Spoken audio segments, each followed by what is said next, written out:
Hello மக்களே, குஜராத்தில் இன்றைக்கி எங்களோட நாள் வந்து 31 கரடி தூங்கி முழிச்சு எழுந்திரிச்சதுக்கப்புறம் நேரம் என்ன பண்ணோம் பார்த்தீங்கன்னா கவரால் போட்டு எடுத்து கிளம்பியாச்சு. அதுவும் என்ன யோசனை, ஏன்னா நேற்று நாங்கள் பாதியிலே ஓடி வந்துட்டோம்னு அப்படி சொல்லிக்கு வண்டி விடாமல் நாங்கள் கிளம்பி வந்தாச்சு. அதனால் எங்கள் லீடு கொஞ்சம் கோவத்தில் இருக்கான், மேலே போனவங்க எல்லாம் திட்டியிருக்கான்.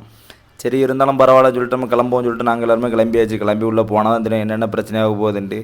ஏன்னா நமக்கு கரெக்டாக இந்த மாதம் சம்பளம் வேறு வரணும், அதனால் அவர் கையெழுத்து போட்டால் தான் சம்பளம் வரும், அது வேறு போட மாட்டேன்னு சொல்லிட்டான். சரி அப்படியே சொல்லி எடுத்து பஸ்ஸில் போவோம்னு சொல்லிட்டு நாங்கள் அப்படியே கிளம்பியாச்சு. கிளம்பி போனதுக்கப்புறம் பாருங்கள், இதில் நம்ம ஏரியாவில் உள்ள பசங்க தான் எல்லாமே. நம்ம ஏரியானா நம்ம பக்கத்து ஊர் எல்லாமே, பக்கத்து ஊர் அண்ணன் தம்பி எல்லாருமே இருக்காவே. இதான் பார்த்துட்டு நாங்கள் ஒர்க் பண்ணுற இடம் தான். இங்கே ஒர்க் பண்ணுறோன்னா நாங்கள் காலையில் மட்டும்தான் உள்ளே இருப்போம், மற்றபடியெல்லாம் பிளான்ட்டுக்குள்ளே போயிடுவோம். உள்ளே வெயிலில் இடம்தான் நம்ம ஜாகணும். அப்படியே வேலையெல்லாம் முடிச்சு எடுத்து வரும்போது சாயந்தரம் நம்ம கிட்டப்போ பார்த்துருங்க இப்படி தான் இருப்போம். வேலையெல்லாம் முடிச்சு வந்ததுக்கப்புறம் அந்த டீ கூட ஒரு ஆள்கிட்ட பிச்சை கேட்டு தான் அவர் ஐடி கார்டை வாங்கி தான் நம்ம இது பண்ண முடியும், டீ வாங்க முடியும். அது அங்கே உள்ள டேரெக்டாக வாங்கி தான் குடிக்க முடியும். எல்லாம் ஃப்ரெஷ் ஆகிட்டு எடுத்து லாஸ்ட்டாக இது வீட்டுக்கு கிளம்பும்போது எப்படி இருக்க பாருங்கள். இது இவங்க எல்லாருமே நம்ம கூட வேலை பார்க்குற அண்ணன் எல்லாருமே, அண்ணன் தம்பி எல்லாருமே இருக்கிறவ. அப்படியே பஸ்ஸில் ஏறி பஸ்லேருந்து ஊருக்கு வீட்டுக்கு கிளம்பியாச்சு.